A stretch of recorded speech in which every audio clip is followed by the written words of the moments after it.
समय पहले एक गांव में सुरेश और कीर्तना नामक पति पत्नी रहते थे। उनके गीतिका नामक एक सुंदर सी बेटी थी।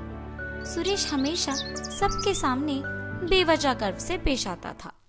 एक दिन शाम के समय में कीर्तना उनके घर पे वड़ा पाव बनाती है। कीर्तना, तुम्हारे हाथ का ये वड़ा पाव सच में बहुत स्वादिष्ट है। और इतने में उनके घर सुरेश के रिश्तेदार आते हैं। अरे सही समय पे आए हैं, मेरी बीवी अभी अभी गर्मा गर्म वड़ा पाव बना रही है, बहुत स्वादिष्ट है। कीर्तना, जरा मेरे रिश्तेदारों के लिए भी वड़ा पाव बना के ले आना। जी अभी लाई।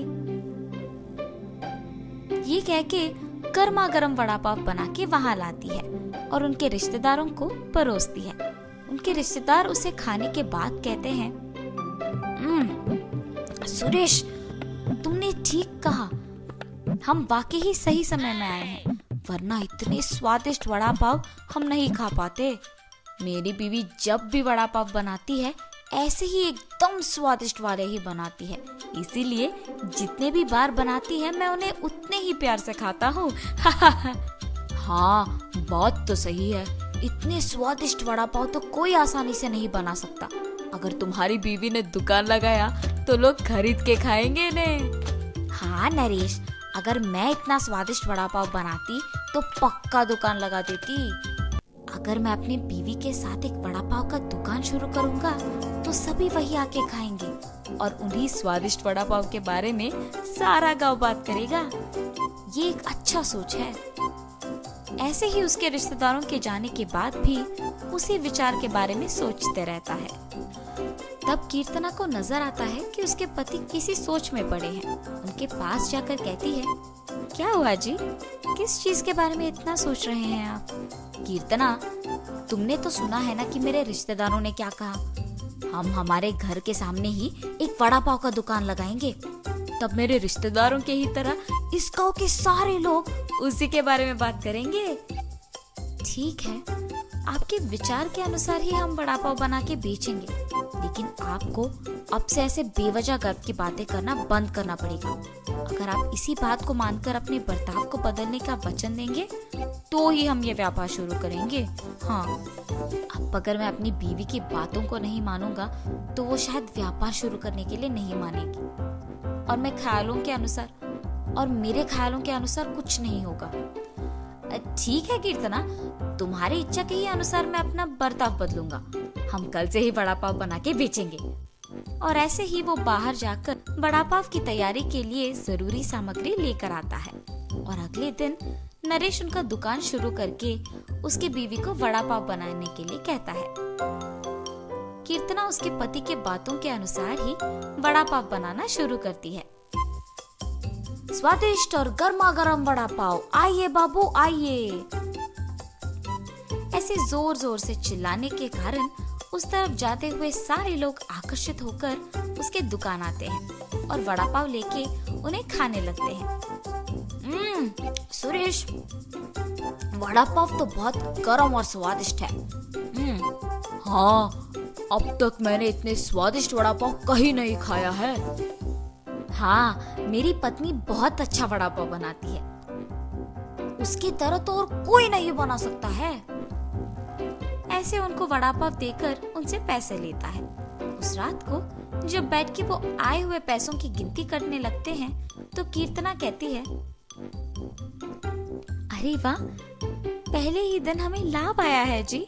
निवेश के पैसों से ज्यादा पैसे तो हमने कमाया है। क्या सच में? अगर हमने ऐसे ही इसे बरकरार रखा ना तो जल्द ही हमारा बहुत बड़ा व्यापार बन जाएगा कीर्तना। हाँ, आप सही कह रहे हैं। पहले ही दिन उतने पैसे देख पति पत्नी दोनों खुश होते हैं। ऐसे ही वो हर रोज उनके सोच के मुताबिक वड़ा पाव बना के उसे बेचते हैं और कुछ ही दिनों में उनका व्यापार अच्छा चलने लगता है। मेरे सोच के मुताबिक ही हमारा व्यापार अच्छा चल रहा है, किसी और के दुकान में तो इतने लोग ही नहीं आते हैं। कुछ दिन पहले शुरू करने के बावजूद हमारा व्यापार बाकियों से बहुत बेहतर चल रहा है। और हमेशा की तरह सुरेश वापस बेवजह के गर्व में डूब जाता है और बाकियों को भी वही बातें सुनाते रहता है। उस दिन दुकान को आए एक आदमी को वड़ा पाव लाकर देता है। मैं यहाँ जब भी वड़ा पाव खाता हूँ बहुत स्वादिष्ट होता है, एक भी बार इसका स्वाद नहीं बदला। हाँ, आपने सही कहा, मेरी बीवी बहुत अच्छा वड़ा पाव बनाती है। नया व्यापार होने के बावजूद बाकियों से हमारा बहुत अच्छा चल रहा है। हाँ।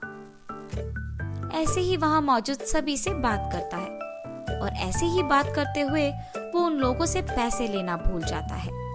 उसके पैसे ना लेने के कारण सभी वहाँ आके उसकी गर्व की बातें सुनकर पैसे दिए बिना चले जाते थे।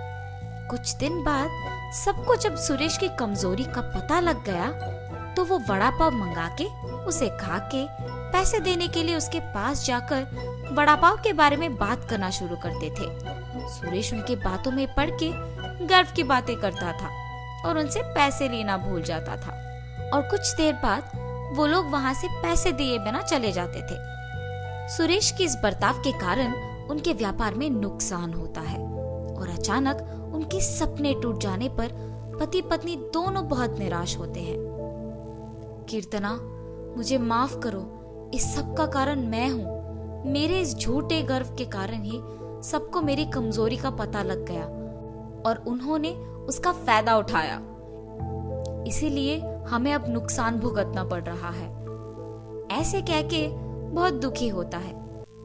आपको अपनी गलती का एहसास हो गया, बस ये काफी है। अब से हम हमारा व्यापार ढंग से चलाएंगे। ठीक है कीर्तना। और तब से पति पत्नी दोनों उनका वड़ा पाव का व्यापार बहुत अच्छे से चलाते हुए खुश रहते।